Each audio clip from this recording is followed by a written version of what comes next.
Hey guys, so today we're going to take a look at not a huge amount of comics I picked up this past, probably for the last 2 weeks. When I was looking at what was coming out there, honestly wasn't much that I was picking up, so it was pretty sparse. And as you know, I've been trying to cut back and not get too many books in the first place. So um, on a couple occasions, I just went later in the week, and if it was there, it was there, was kind of my feeling. But let me show you what we have. First, we have Wonder Woman number, I believe, 14. I bought this one off eBay because I could not find it at my local comic book store, and I liked this cover out of the ones they had listed. It does have a bit of a dent here on the cover, which is all the more visible because of the foiling process. But apart from that, I think it's a nice picture of Wonder Woman. I think I was the one that dented it, unfortunately, when I was putting it in the bagging board or taking it out of the box. So I'm not blaming them, but had to pick that up so that I was up to date on Wonder Woman. I also picked up Superman 28, which is the first part of a story with the, I guess, Darkseid corrupting the Legionnaires.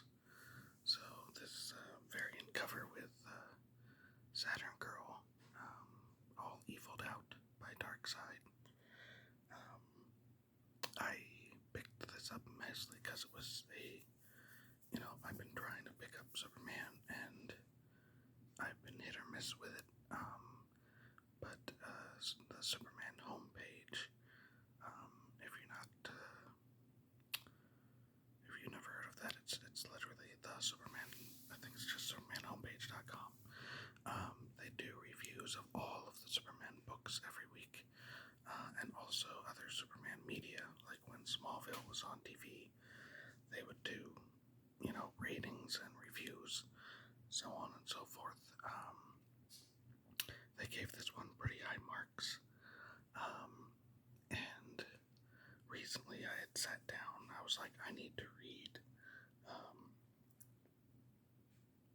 these issues of Superman Unlimited that I've been picking up for, $5.99 a pop. Because they're by Dan Slott, and I'm always 50-50 on Dan Slott. Depending on what he's doing, I really enjoyed his run on the Silver Surfer. I hated his run on Spider-Man. I always found it like almost written for like a junior novelization crowd. It was just skewed way too young. I remember I gave up on his Spider-Man series right before Spider-Verse, if that was the name of the actual storyline, I think it was. But he literally had Peter Parker just word bubbling like freaking 7 paragraphs of backstory. And I think he was talking like Doctor Strange or someone, but he was just babbling backstory so that people could be caught up. And it was just so insulting. It's like this character in this world is supposed to be talking to this other character right now, and he is just mansplaining the last 500 issues of Amazing Spider-Man, just to get people up to date. Like, that's just the worst way of doing that. And that was it. That was it for me. I was done. But as I said, I did like Dan Slott's Silver Surfer, but I also found, I don't know, tell me if you feel the same. When I was reading that, it was around the same time that we had the 12th Doctor Who Peter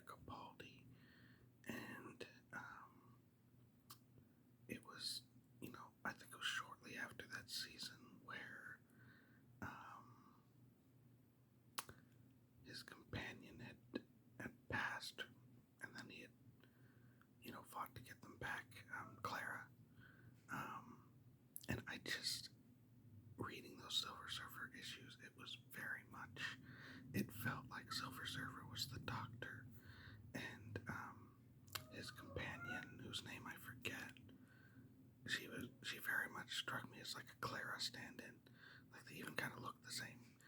Like the Silver Surfer character had like a very specific polka dot like outfit, mostly because it was Mike Allred doing the art.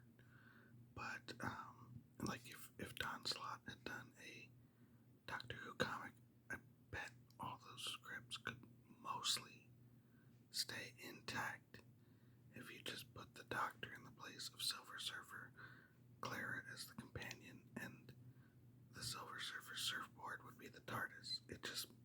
It was almost like, hey, this guy must be watching this season of Doctor Who also, because this is just jiving too much. So anyways, I finally sat down and read Superman Unlimited, and the Superman homepage had given the first issue not a great score. I'll say that much. I think they said issue 2 and 3 were a little better, but they said the art was really wonky, and the story wasn't great. And I gotta tell you, I suffered through issue 1. It wasn't horrible, but it wasn't great. The artwork, everybody looked like they were auditioning for that movie Smile, where everybody's got this just otherworldly looking like grin on their face. Oh, it was so off-putting. It's so off-putting. So I got through issue 1, and then I moved to issue 2 because I had 3 issues. And halfway through issue 2, I was out. I was done. It was just so poorly written. I just could not. And it was the same artist all the way through. Just no. If you enjoyed it, enjoy what you enjoy. But for me, it was not good, not worth. And I mean, I'd been picking up the cool covers too, because I figured Superman Unlimited #1, Summer Superman, they'll have somebody on their A game. No, this was not. If this is Dan Slott's A game, just put him out to pasture. Same with the artist. Sorry, all your faces look creepy. And it was I was annoyed because I forget which issue. I think it was #1. They had a beautiful, just a beautiful cover by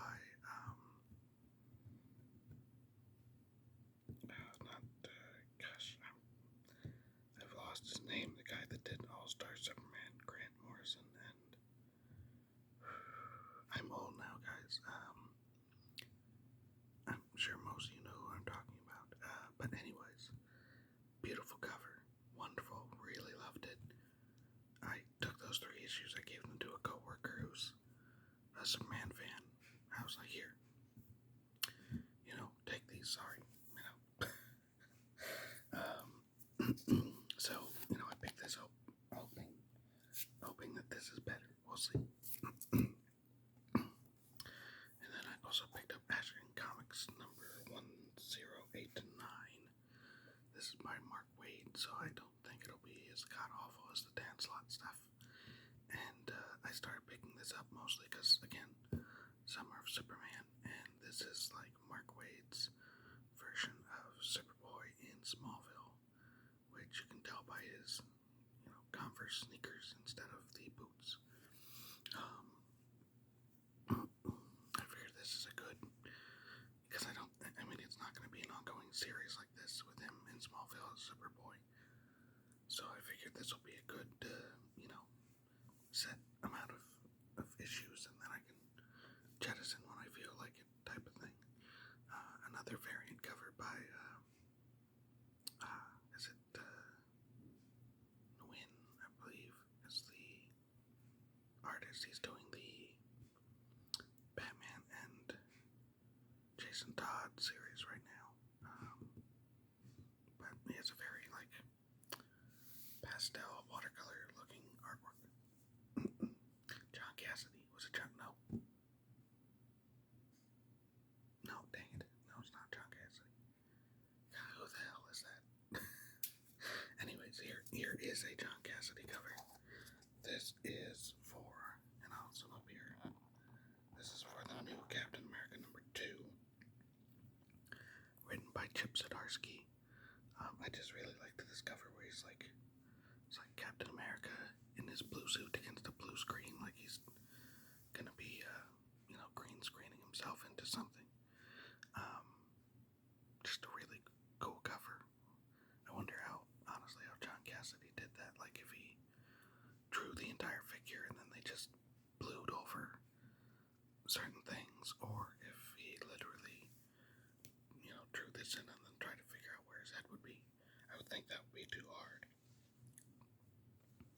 But picking this up mostly because it's supposed to be like Captain America's first meeting with Doctor Doom, and I figure out, that can't be the entire series, so it must be a finite adventure to an extent. So I, figured I'd pick this up and just see what it's like. And my regular comic store was out of this one. I happened to swing by a closer store yesterday, and they had this, and I was sold on the cover, so I was gonna take it home.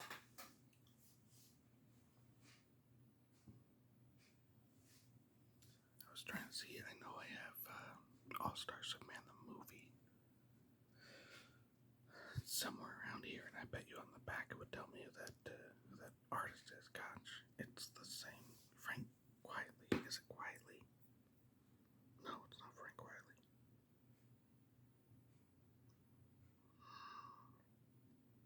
It's Frank Quietly. No, Frank Quietly did Superman with Jeff Johns, right? Am I messing up or wait, maybe it is. Oh, my brain for comic book names now that I've been kind of out of the of the sphere. It's just gone to kaput. I will confess that right away. It has gone straight into the garbage bin. I just can't recall the names of different artists as easily as I used to be able to.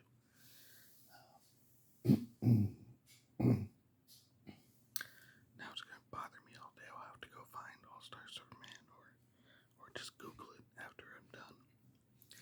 But those were the comics I got this week. Like I said, not too much, just the 4 of them.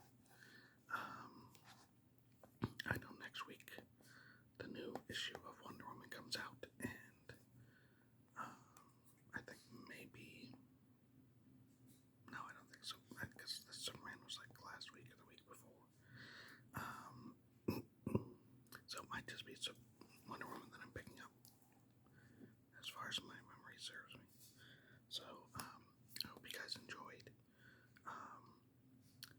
Next time I'll try to save a few more issues before we do a video, especially if I'm just picking up like one a week. That makes for a very short